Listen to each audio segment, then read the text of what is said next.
Hi, I'm Rita, and today I'm going to be making a holiday sign. I was going to go out and buy some wood for the project, but instead I happened to find this old laminate flooring in the garage. It's about the right size that I need, so I'm just going to go ahead and use this. Let's get started. I'm starting off by giving the board a good sand so that the paint will adhere to it better, and wiping it down with a wet cloth. After I dry it off, I'm painting it with a white paint and primer in one. For full disclosure, this font is my first attempt on the sign, and I ended up not liking it. I was spelling out the word Christmas, but I didn't like the way the font looked, and I just decided to paint over it and just start over again. To get an idea for a new design, I'm using this free program called Paint.net. I wanted to start with a white board, so this will depict the sign that I'm making. Then I searched the internet for a font that I liked, and I came across this one. It's called Twinkle, and I thought it would look best with red lettering and a black outline, but I still wanted to add a little bit more to it. So I googled holly and berries, and I found this, and I think that just looks so festive. So I just added it to 3 of the letters. I thought it still looked a little bare, so then lastly I just added a green border to it. This program is really great for just getting an idea of how something is going to look before you actually do it. I played around with it a bit. I even tried a green background and doing the letters in green with a red background. You can just play around so much with it and then just get an idea before you actually do it. Next, after I downloaded my font, I went into Microsoft Word and I enlarged each letter to a size 600. That was the largest I was able to make them, and I printed each letter on a separate sheet. At that point, I went to my printer and I used the enlarge function and just enlarged it even more to 120%. Okay, I'm starting to trace the letters now, and I'm using this black carbon paper that I bought a long time ago. And they come in sheets that look like this, and I've actually just put one underneath the letter.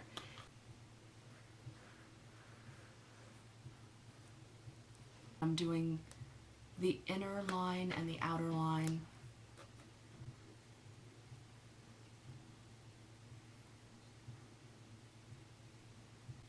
I'm just going to do that around the entire letter. Okay, so I'm going to do my E now, and I'll just lift this up and place the carbon paper underneath it with the carbon side down, and I just put a little bit of a weight on it so it doesn't shift around as I'm tracing. This part can be a little bit tedious, but once you get a rhythm it does go a little bit quicker. I'm just going to do the outsides first and then I'll work on the insides.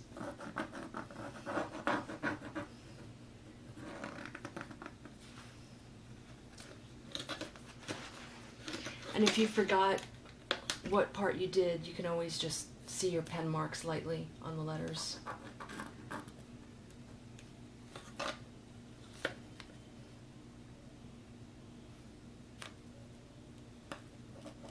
And you can also just keep lifting up the sheet to see if you missed any spots before you take it off.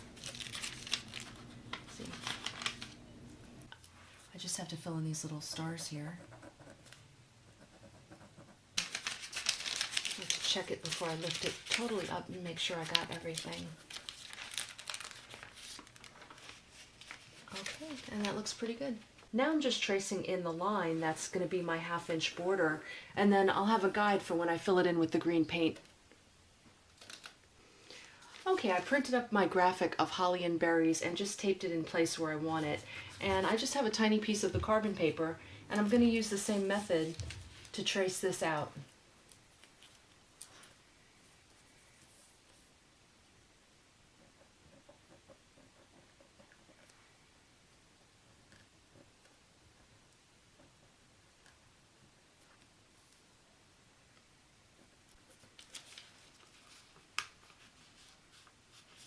Okay, now I'm just moving on to the E, and I'm just tracing the same image.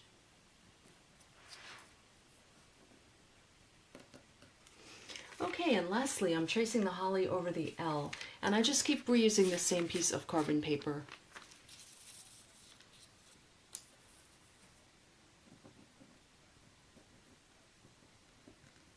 This is what it looks like with everything traced in, and I'm just going to start coloring in the border.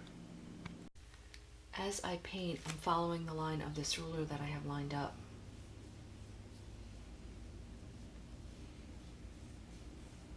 It works out best not to get the paint too thick at the edge of the ruler, because then you could risk it bleeding.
Okay, there's the finished sign. I have it up against the bookcase for now, and I think it looks so festive. I just love the pop of color that it gives.